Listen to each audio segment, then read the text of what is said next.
Okay, everybody, so we're back here with another day of coding. So last video we worked on the Sentry again, got a little bit more progress done on it. Today we're going to focus on texturing that base object, toying around with its shape and size, and working a little bit on fixing minor issues.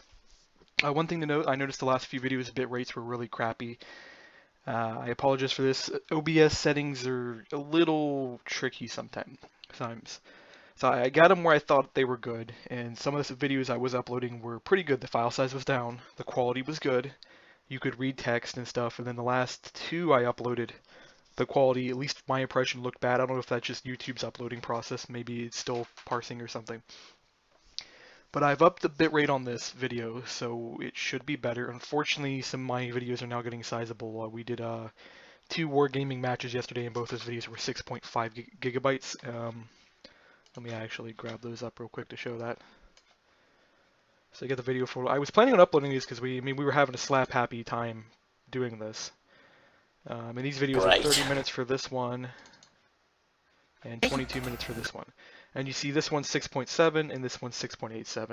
And I still want to upload these, and I might do that here in a bit because we were talking about a few different ideals we were going to implement in different mods, and having a half decent time taking a break from work. So.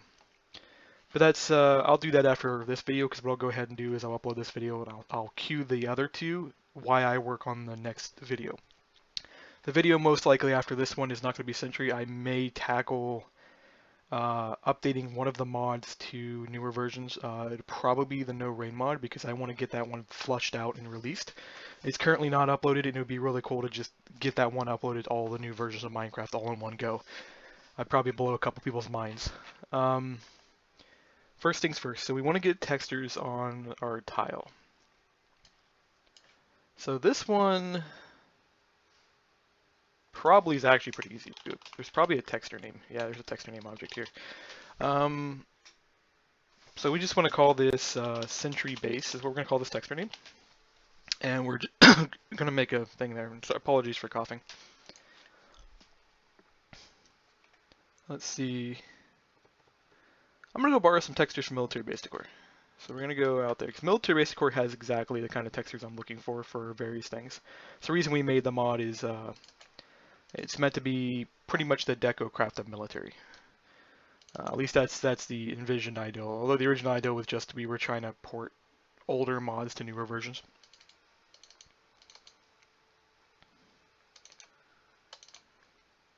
Speaking of deco craft, I believe the author is now producing actual content now for the marketplace. I'd love to see what she makes, because her mods are really, really good. Okay, so we could do sandbags, but I'm thinking something more along the lines of the equipment crate. The equipment crate is just literally a black-ish square thing, and that's kind of what I was envisioning in my head is something that looks like an ammo box with electronics on it. Because that's what the base is meant to be, is your receiver for your thing. At least that's what I'm going to make it as. The reality of it is the base exists solely because the clicking action is not perfect. We'll adjust that today as well. So I need to go find Armory mod, source, main, resources, assets, armory, textures, and blocks. And we need to rename this.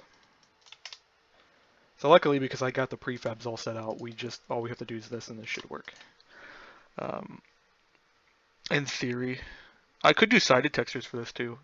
This does support automatic sided textures. All you gotta do is declare sided, and then you'd put a top, bottom, and side texture into this folder, and it would work. What else do we want to grab? So we want to set up our balance. Is there a collision balance check? So there is a get collision balance, which I believe just defaults to balance. Yeah. I want to change this. I want to return null. Not actually null. I'm going to return new cube. Actually, no, is there... You know, we're going to do this real quick. So we're going to do public static final cube empty equals new cube. And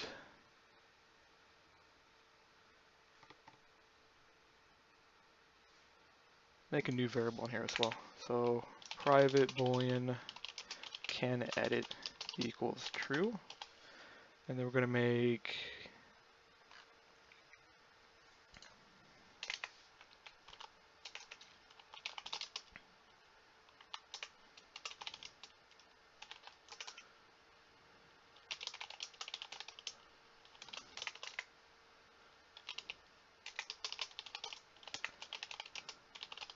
So we're going to do this real quick because what this will let us do is create that cube real quick and then disable the ability to edit it.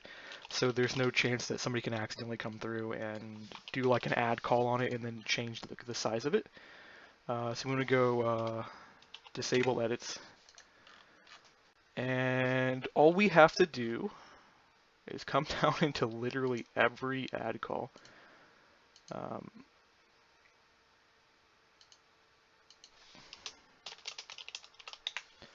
And we just got to do this. So like every single place we can edit the system, we want to put a can edit false. We want to leave all the checks intact. They're good. Corners is good. Corners is used, by the way, for the collision boxes. Just a really complicated collision box check. Okay, here we go. I'm going to go if can edit. Hopefully this won't break anything. Every time I implement something like this, there's a really high chance I could break something going on. It's the reason why unit tests exist. But unfortunately, I do not have unit tests in place for this system just at the moment.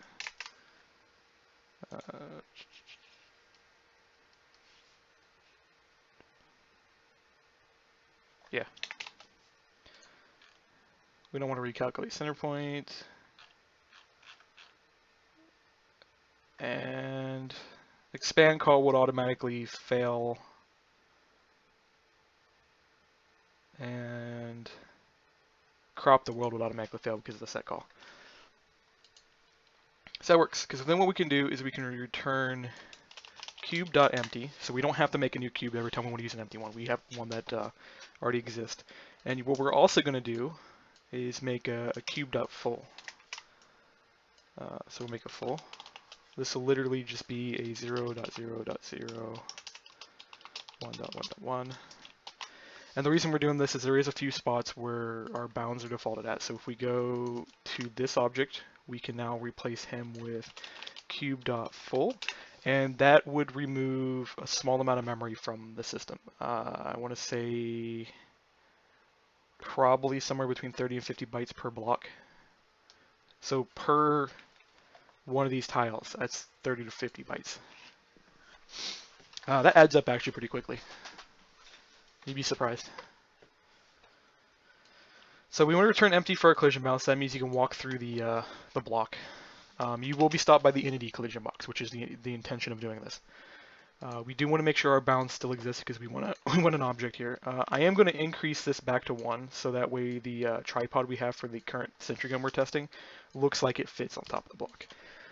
This may be replaced with a 3D model or an IBS,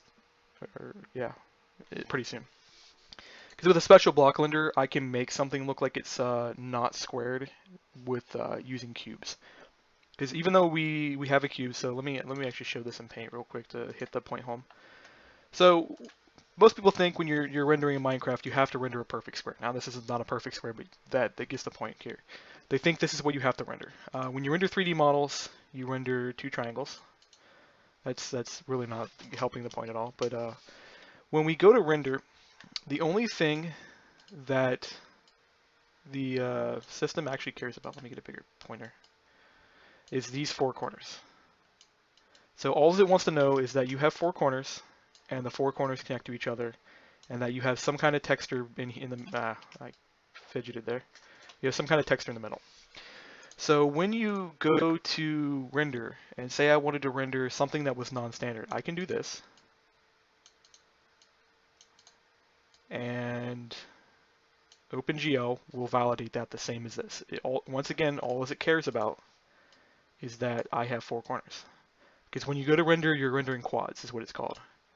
And it's called quads, for example, because you have 4 sides. So it doesn't care what this is as long as you have all these sides here. And if you guys are familiar with geometry,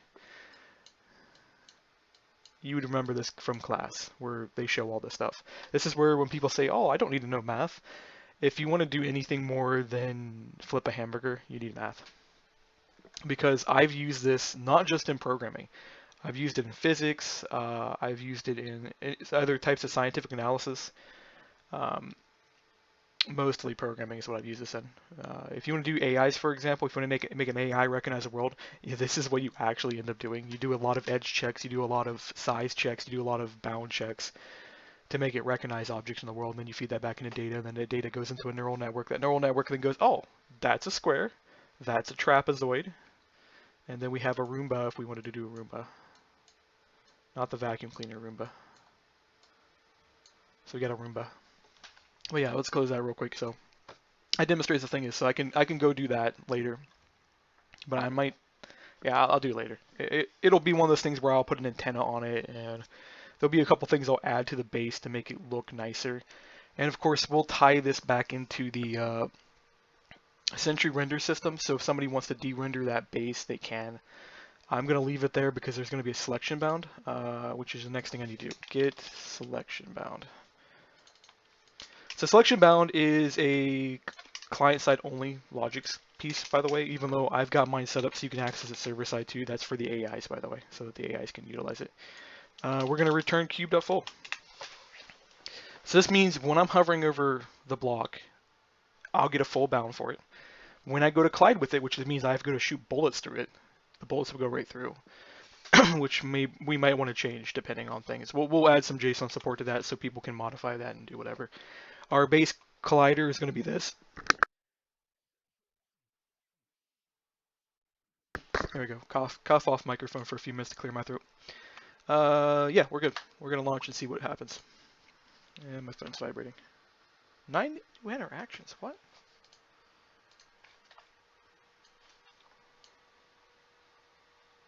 Oh, somebody's going through and just liking everything I've retweeted in the last couple minutes. Zesty Renewable News. Let's see who this person is. I've been retweeting some renewable energy stuff because of the fact that I have been rather concerned about the whole climate thing and everything else, and I'm trying to think of some way as a developer I can contribute towards the ideal of fixing the problem, and I'm still not sure how to do that, and it kind of breaks my heart that I can't figure out a way to do it. Oh, this is pretty cool. I wonder how often they tweet. 2 hours, April, 2 hours, 3 hours. Okay, I'd say I could follow them real quick, but they're literally tweeting like every single hour, and I'm trying to reduce the spam out of my channel. So unfortunately, I'm following literally a single indie game Twitter right now that tweets out every indie game that it can get its hands on. And even then, it's like you'll see 15 indie game tweets, then my normal tweet stream, and then another 15 to 20 indie game tweets. And they're cool to look at. That's the reason why I subscribed to them in the first place. Is I'm happy to find all these people making really awesome indie games, and I'm sitting here watching what they're doing, studying the different techniques they're using, different softwares, different thought processes. I'm seeing a lot of like really old classic style games coming out, and it's really underappreciated. Those are the style of games I actually enjoy. These AAA games coming out, they're cool, but they're like a passing fancy. You play them for maybe 40 hours, 50 hours, and you're done. Like Halo 5, I beat it twice, and then I haven't picked it up since, and it's really unfortunate because I got an Xbox One to play it, so there's like a $500, $600 investment right there, and just to play a game for 50 hours. 50 hours, yeah, that's pretty much what it cost if I was making the same amount I made at my last 2 jobs. That literally would have been my entire paycheck for 50 hours to play that game for 50 hours. So in reality, I would have came out negative. Because the thought process, at least is how I was taught, anything you ever do in your life and you pay money for it, it needs to be at least 5 times the value of your paycheck. So if you're making $8 an hour and you spend that $8 on something, you better get 5 hours worth of enjoyment out of it.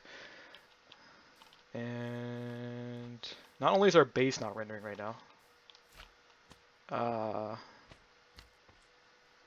turd isn't rendering. So we screwed something up. Selection bounds, collision bounds, render bounds. There's another object for render bounds. Which probably, yeah, goes right back into collision bounds. So, blarg. Yes. Tile. I want to see what calls you. Why? There is a method that calls this, I think. Oh wait, no. I know what's going on here. Selection bound. Okay. So I want to return not necessarily cubed up full.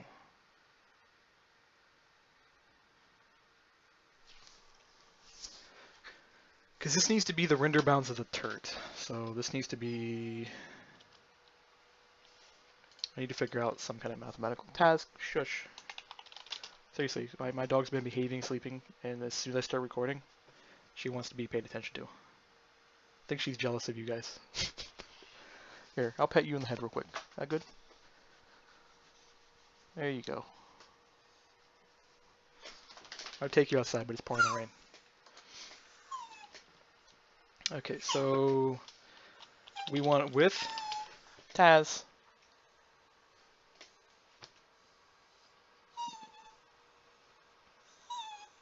You're not winning this. Okay, come on. I'll pick you up and you can sit on my lap while I program.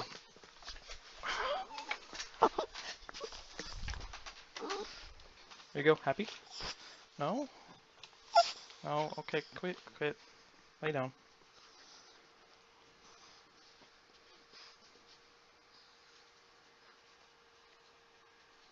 There you go. Okay, so this would be a math.max. And we're going to pass in a variable of 1. And then we're going to pass in the Sentry data doesn't equal null.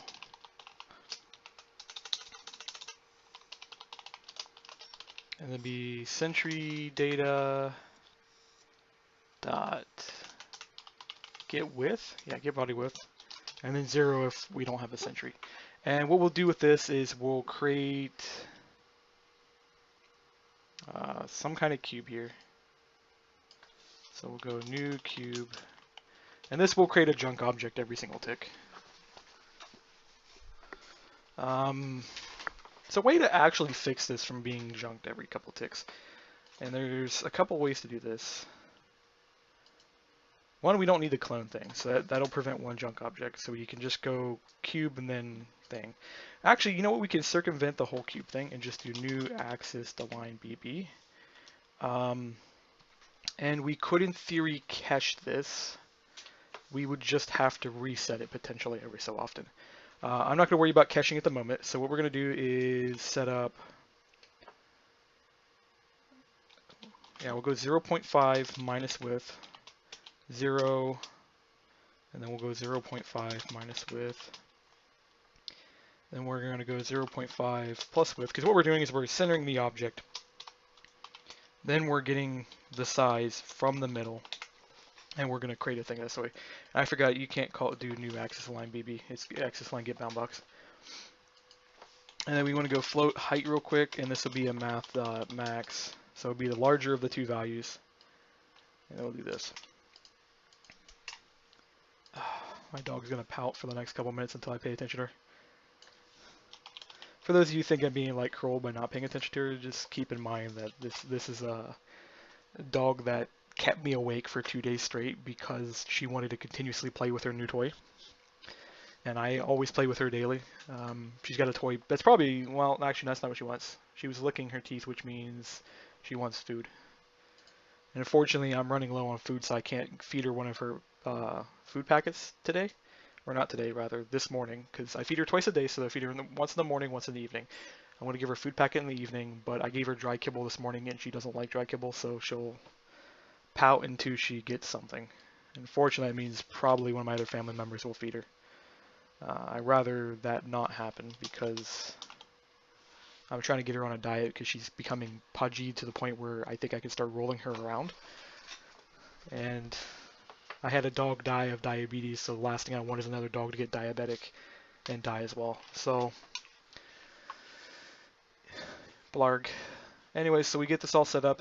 This will be our render bounds. We're gonna have to restart, but the reason we can't see anything is Minecraft thinks we can't render anything because it went to go get collision bounds. Collision bounds is empty, and a few other things. I actually need to see what everything that extends collision bounds. So we're gonna go to the tile real quick. So we got selection bounds.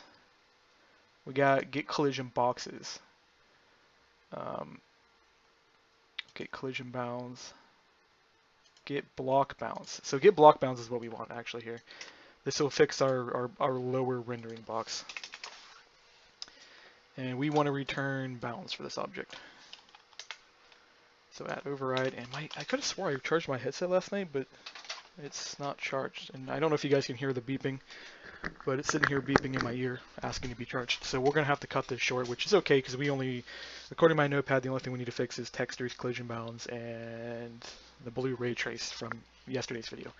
And then I can cut this, and then we can go on to another video here in a bit, and that gives me a chance to go attempt to let the dog outside because it's pouring the rain. She's probably not gonna go outside, and play with her for a little bit so she doesn't like continuously bug me. This should work.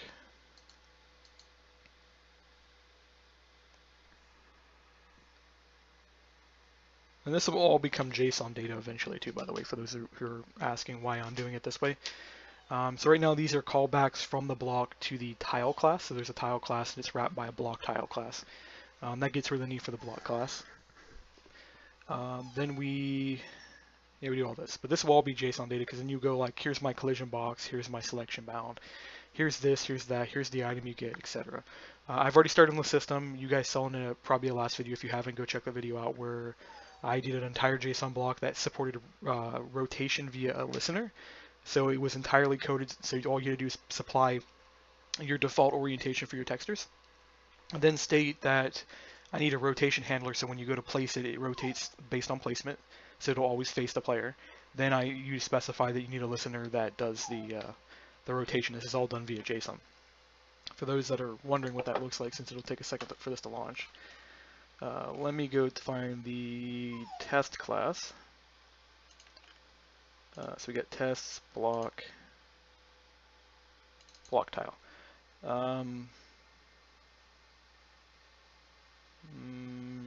No, this isn't it.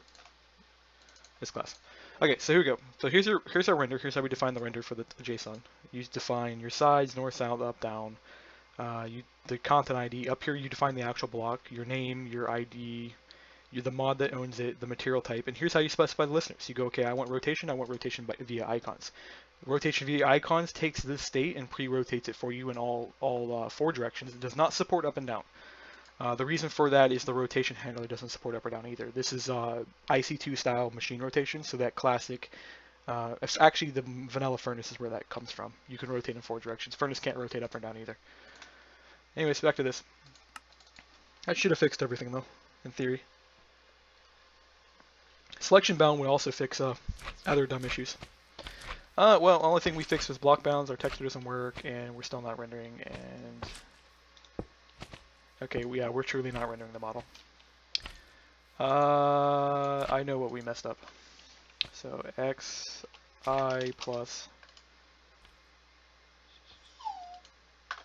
You know what we're going to do here. So float x equals xi plus 0.5. Float y equals yi plus 0.5.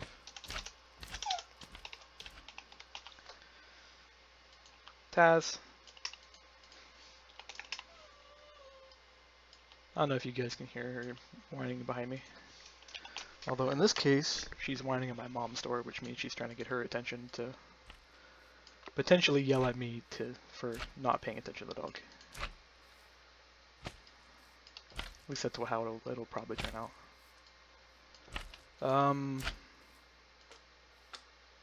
Okay, so this needs to be y.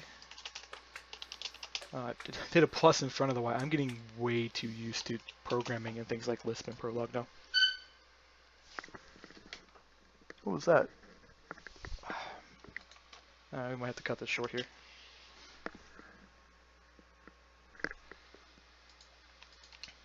Okay, there we go. I fixed the render bounce. We got our block texture. Our block texture most likely just is not being specified correctly. But I'm going to cut this and I'll be back. Okay, I've returned. So the dog did win anyways, and she's now been fed. She did end up going outside because, as I said, pouring the rain. Anyways, so this is working. I know one thing we forgot to test from the last video is if we have ammo. You know what? We're going to actually just make a... Oh, I crashed. Probably pick block. Nope, not pick block. Stack is null. Why?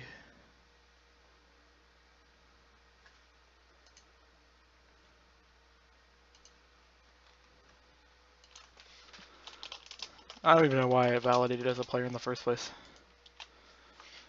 That should be fixed though.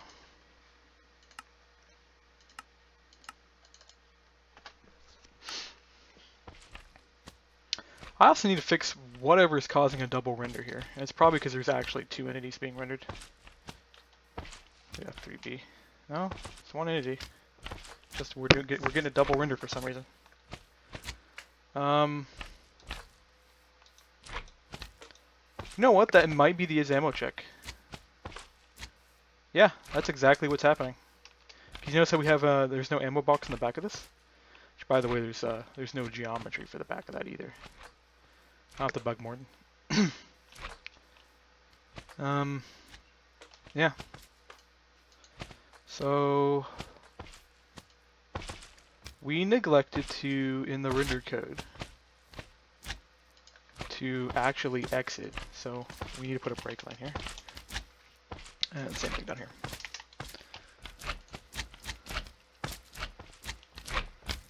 Okay, rotation isn't being carried from the parent for some reason.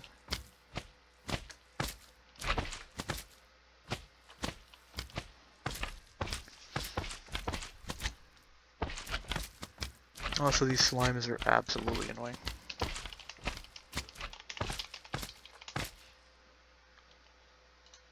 We're just gonna respawn in like 2 minutes, but we call render. Okay, I'm gonna have to go find the method for it, and we'll have to fix this. Where were we at? We were at 30 minutes on the last video, I think. I don't remember.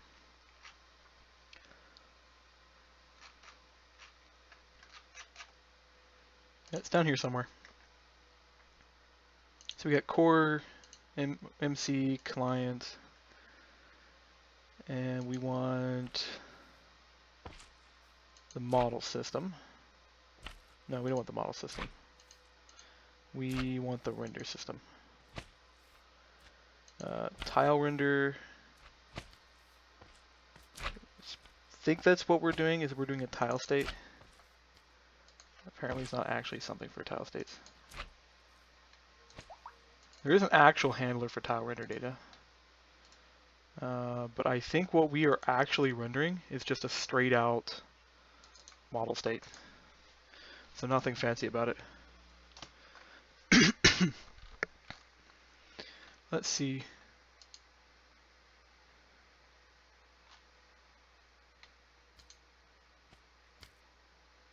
Cool.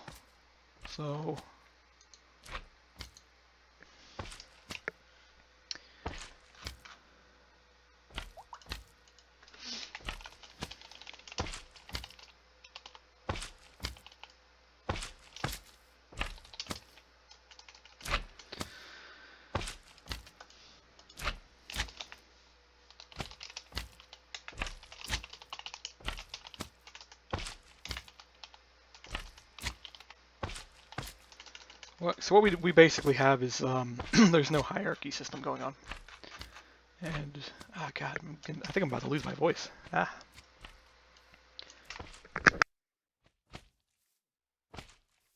Nope, false alarm. Just got phlegm stuck in my throat. Okay, so we want to get rotation. Actually, with this, we want to go instance of I model state, because I forgot the state system is designed to also be reused by the textures. So get rotation, else return null. There is one additional thing that needs to be done here, and this is actually a parenting system, so we want to go else.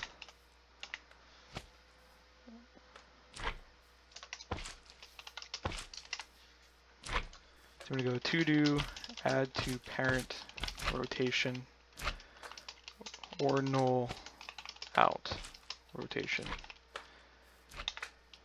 To do setup logic via configs to allow user to decide how rotation is used. So what this will end up being is there'll be some kind of system inside the rotation where you can decide, do you want to append the existing rotation, do you want to null it out, or whatever you want to do. That needs to be added later. But right now we need to fix pretty much all of this stuff here. Because what's happening is we're nested too deep as a parent object, so the current render state is a third generation render state, which is the reason why it's not an inheriting thing. As long as it's a second generation, it works out pretty fine. So we just got to copy this stuff up. So in this case, we want to get offset, and then this will be get scale. And of course, we need to make sure we change this stuff to scale, and this to offset, and reload. Magic. Of course, we now have no render on the back of this, so this will need to be fixed. Let me take a picture of that so I can point out to my artist what needs to be adjusted. So if we put ammo in here, boom, ammo. Really cool. I forgot to show that in the last video we did though. So I remember I was saying like we'll do this real quick and we'll test if the ammo works. I completely neglected it because I think we hit a couple more bugs. In this case, we still need to fix the texture. The render box is working, selection box is working, so now I can select the whole entire thing, sorta. So that means I got a much larger. Actually, it's not really helping any. I still have to aim at that lower cube to get the selection box to work. There's a few different things we can do to make this work. I could do an ISBR with well, no, ISBR wouldn't work. I would have to do a tile render. So I would have to go, okay, we have this lower block, which is an ISBR. So we'll have an ISBR that does the bottom. And that'll be a solid state render object to tell you there is a sentry gun there. And then we'll have a tile render that would then show the selection bound, so when you get within one block, you can now see that you can select that, and we'll use that as our actual collision bound, and so you can actually know that when you hover over this lower block, you can right-click it, because the entity right-clicking behavior doesn't work for some reason still. It's most likely, actually I know exactly why that probably doesn't work. So I'm sitting here thinking through the code in my head, and I just remembered. We have this. So entity.base equals this. That isn't set up yet. And that would be important because, nope, still not working. I'll fix it eventually. It's not too important. As long as users can figure out they need to click the lower base to open up the GUI, that's a good enough start. Eventually we want to make this work, because my buddy Grogger wants to make 5x5 sentry guns for you guys. So there is going to be some ridiculous sentry guns. Most likely those ones that end up being 5x5s are going to be like anti-large shit turrets. They'll be like if a rocket came in from, Space Astronomy, I believe is the name of the mod. So if somebody was coming in with like a planetary lander, like a huge craft, you could just start to knock it out of the sky. Shoot down galactic craft things, shoot down ships from the warp mod, I believe is what it's called, made by Lim. We could do multiple other things. We could do interplanetary cannons where you can start shooting down space stations. There's a variety of things we can do with sentry guns. So there's literally no limit. Especially considering the damage system is not actually based on anything in particular. So all we have to do is make a damage type called interplanetary damage, and it'd basically be a cross-dimensional teleport damage type. We can do shelling ability, various other things. Texture needs fixed first. So let's see what texture it's actually looking for and figure out why it broke. Actually, I know exactly what probably happened. Ignoring all this. Coming down here. Domain volts engine. Domain null volts engine. That means something broke.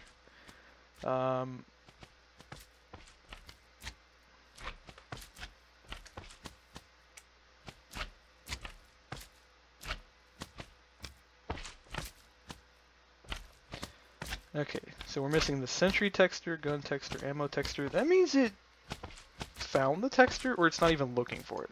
It's probably not even looking for it. So we're gonna go old school here to fix it because I don't want to mess with it right now. The easy solution is actually sometimes the best solution. So we know what our texture name should be. So we're gonna we'll leave that there real quick. So we want to get texture, not get texture name. I want to get icon. Actually, get texture name tile dot. Yeah, so it should be working because it's tile dot domain plus. Yeah, it's not working though. You can see this. Probably because the global icon registry isn't working properly. It was a system that was implemented and it is almost never used. But we're going to go ahead and create this really quickly in here so I can get the methods I'm looking for. I just need to copy the methods so that way I can prevent the super from running. And I can copy this, put this down here, and then grab both of these, get rid of that, and take this over to this.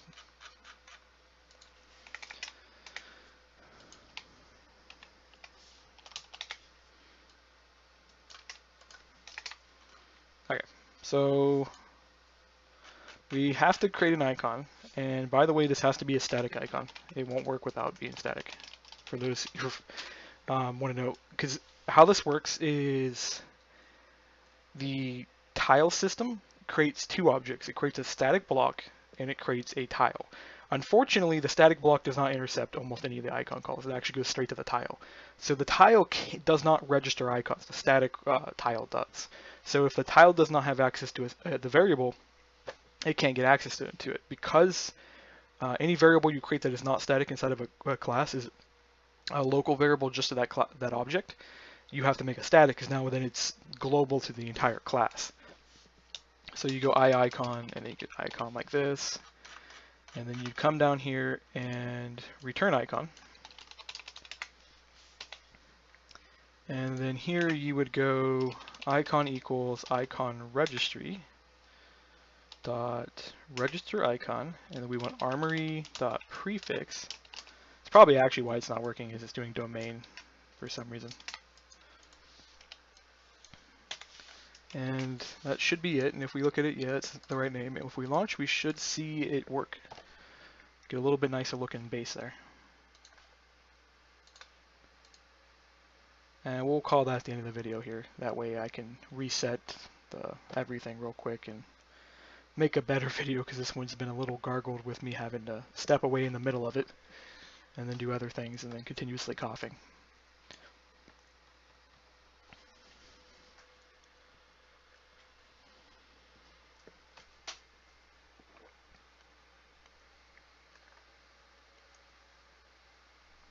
At least it's raining outside, so it's nice and calm.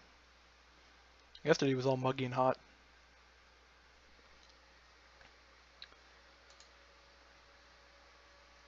But so I'll probably come back and work on the Sentry guns just a little bit more in the next video. Then the video probably following after that one, we're going to try to take the No Rain mod and update it to multiple Minecraft versions. Just kind of show the amount of work it takes to take a very simple mod like that. That mod is, I believe, literally only 100 lines or less, and migrate it to multiple versions as a good indicator. Now you have to imagine Volt's engine is like 100,000 plus lines, and then you get ICBM is just as big. So you take these even larger mods, and you guys ask why I haven't updated yet. It takes a lot of work. I probably could take my mods as is and within maybe 2-3 weeks get them updated, just straight flat updated, doing nothing else. But I want to take a little bit of a different path, one that's not exactly the most traveled, and attempt to make mods future-proof, which is the ideal that any new change to Minecraft that comes out isn't going to fully break my mods. Of course, that's not exactly the most realistic goal, but I'm going to do it as best as possible. And that's where the JSON system comes in and a few other things. Oh yeah, here we go. Texture, ammo.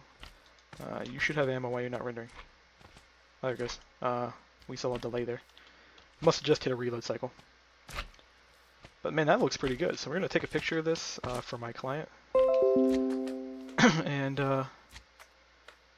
yeah, call us in. I'll be back in a bit.